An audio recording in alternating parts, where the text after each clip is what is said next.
Okey, Assalamualaikum dan juga selamat sejahtera kelas. So, kita sambung hari ini dengan getah asli ya, bab 9, tingkatan 4. Okey. So, kita tengok satu persatu apa yang dimaksudkan dengan getah ataupun susu getah ni. So, getah ni dia adalah pokok getah lah. Kamu pun tahu pokok getah kan. Bila kita toreh pokok getah tu dia akan keluar cecair yang warna putih ni. Ini kita panggil nama dia susu getah ataupun disebut sebagai latex.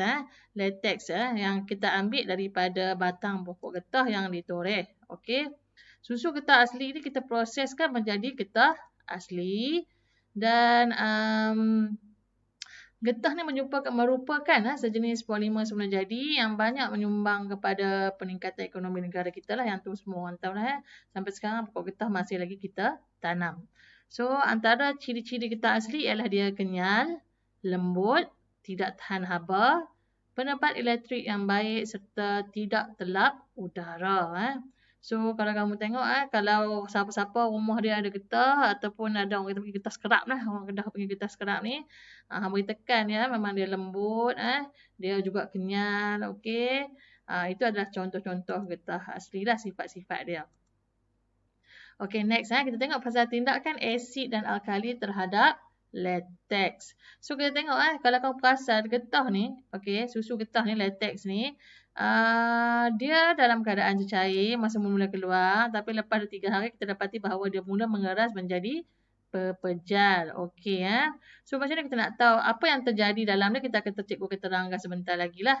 So kita tengok apa yang ada pada molekul-molekul getah dulu So dalam latex susu getah ni terdapat molekul-molekul getah berbentuk rantai yang diseliputi oleh satu lapisan membran protein So dalam dia ada molekul getah Terdapat cas-cas negatif yang mengelilingi permukaan luar membran setiap molekul getah tu. Okey, hal ini menyebabkan molekul getah tu menolak antara satu sama lain, menyebabkan dia cair lah Maka latex kekal wujud sebagai cair So apa yang jadi bila kita tambah kita nak bekukan dia? So bila kita nak bekukan dia, kita tambahkan asid ke dalam susu getah tadi ataupun latex tu. Jadi ion-ion hidrogen yang bercas positif daripada asid akan meneutralkan cas negatif pada permukaan membran protein. Okey. Tanpa cas-cas negatif tersebut, molekul-molekul getah akan berlanggar antara satu sama lain. Okey, hal ini akan menyebabkan membran protein pecah dan rantai polimer getah akan keluar dan saling berbelit lalu membentuk gumpalan pepejal. Ini ringkasan kisah ni lah. So kita ada, kamu nampak ni sekarang ni molekul getah. Okey, luar dia ada cas negatif nampak? Okey, cas negatif. Ni pun macam luar ada cas negatif. So bila apa jadi, bila dia bertembung, molekul getah ni sentiasa bergerak Bila dia bertembung dengan kawan ni, dua-dua cas negatif dia macam magnet lah, dia menolak Jadi bila menolak dia tak melekat. Bila tak melekat maka dia tak jadi pepejal, dia dalam bentuk cair So kamu nampak kat sini, ini adalah membran proteinnya. So bila kita tambahkan dengan asid ni casnya positif. Nampak positif Jadi positif ni dia akan cancel cas negatif yang ada pada molekul getah tu. Okey, menyebabkan cas negatif ni semua hilang. Bila cas negatif ni hilang, belah sini pun cas negatif ni hilang juga. Bila mereka bertembung, okey, bila molekul getah ni bertemu dengan molekul getah lagi satu ni, dia akan pecah. Okey, dia akan pecah macam ni lah, membran yang pecah. Bila dia pecah, dia bergumpal. Bila dia bergumpal, maka dia jadilah getah dalam bentuk yang pepejal tu lah. Dia keras, lebih keras daripada cecair. Okey.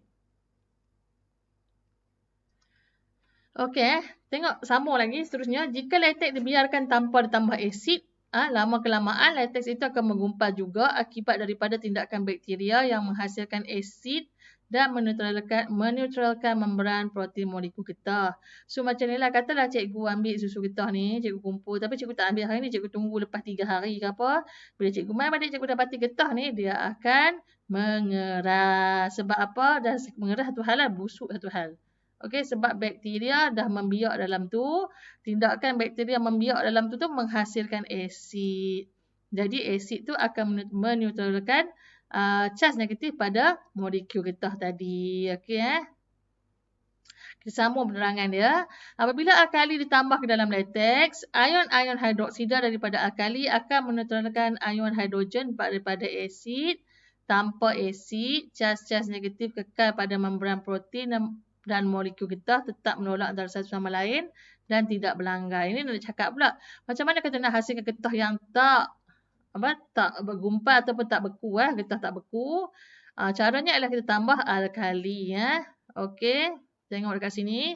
Okey, so kalau kamu tengok, kan cikgu sebut tadi, bila molekul getah ni ataupun latex ni kita biarkan lama-lama, bakteria akan keluarkan cas positif.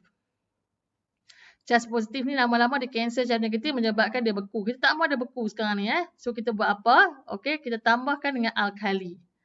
Tambahkan dengan alkali. Alkali tu cas negatif. Nampak negatif ni, Dia buat apa? Alkali ni akan neutralkan cas positif ni, menyebabkan kekal cas negatif dalam ni, maka latex akan cair, akan sentiasa cair. Dia tak akan membeku lah, sebab kita ada cas negatif yang akan meneutralkan cas positif tadi. Okey. Kita tengok seterusnya ialah proses pemvulkanan getah. Okey. So, getah ni kita tahu sifat dia. Sifat semula jadi getah ni dia lembut. Okey. Tak tahan haba dan tak sesuai jika digunakan untuk membuat bahan seperti tayar kenderaan. Bayangkan tayar ni kita guna getah asli.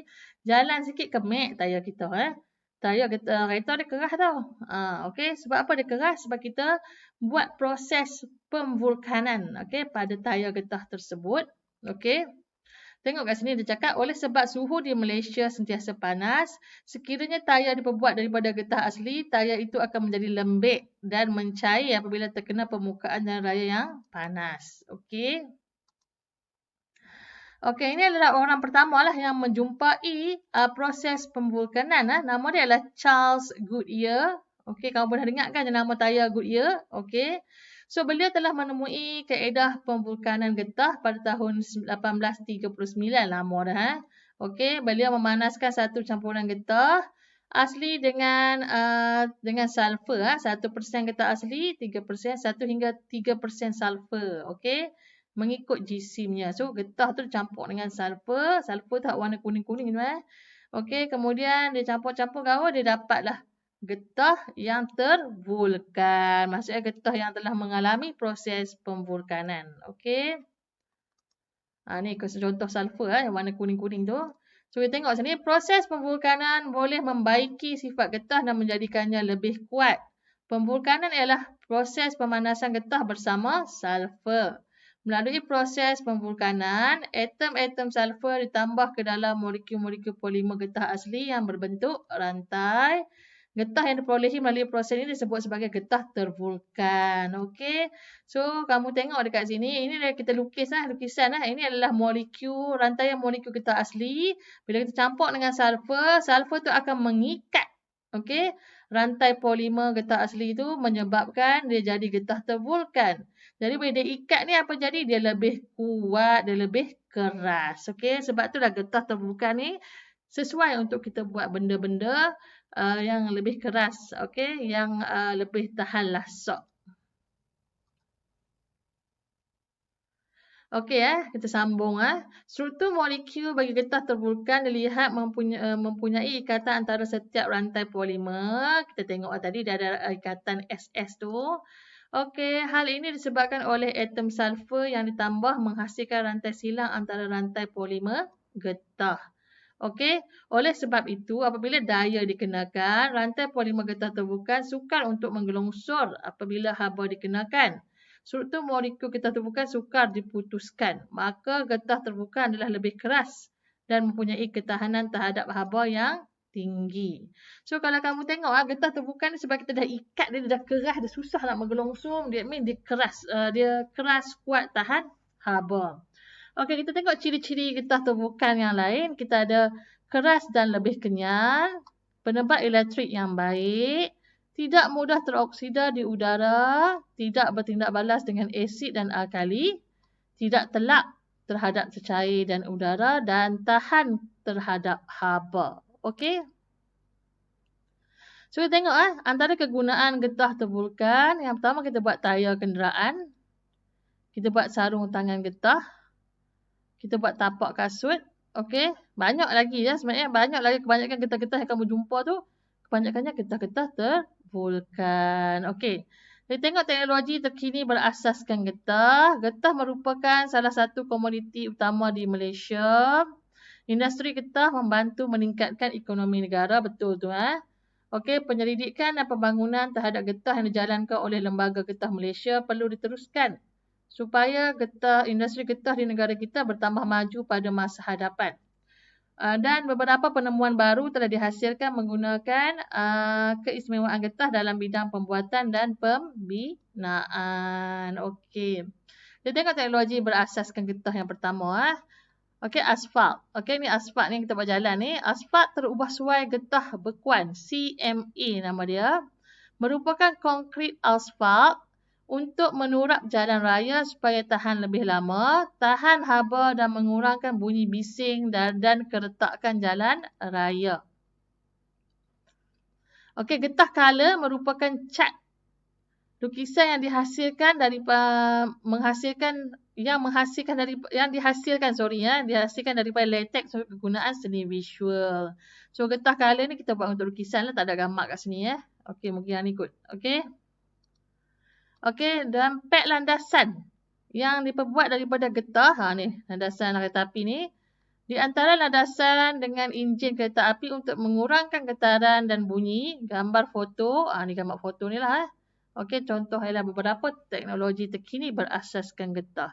So kita ada asfalt terubah suai getah bekuan CMA, kita ada getah colour, dan kita ada pek landasan pada kereta api. Okey.